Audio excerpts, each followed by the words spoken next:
Сега ще ви демонстрирам създаването на нов документ, нов запис на трудова норма технологична последователност.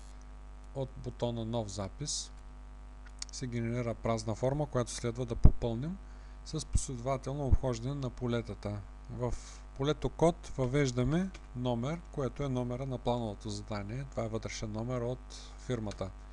Датата, това е датата, текущата дата, на която се създава документа.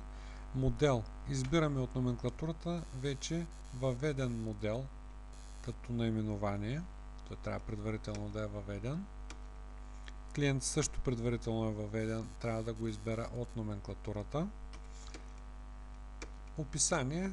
Ако желаем, въвеждаме някакви бележки за трудовата норма на модел SACO Biblos. Запис на данните. Потвърждавам. След това трябва да попълним детайлната част, която се състои в описание технологичната последователност на операциите. Имаме три начина за въвеждане: копиране от друга трудова норма, копиране от номенклатура, копиране от разчет. Копиране на трудова норма и копиране на разчет, това са готови документи на някакъв сроден подобен модел, откъдето може да използваме операции за нашия случай.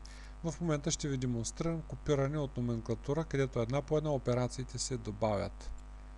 Натискам бутона и излиза номенклатурата, където за вид изделие SACO, от предна част, операция бележи свивки, вариант бележи свивки, въвеждам първа операция. Втора операция, 6 свивки, добавям. Трета операция. Четвърта операция. Отиваме в следващия възел.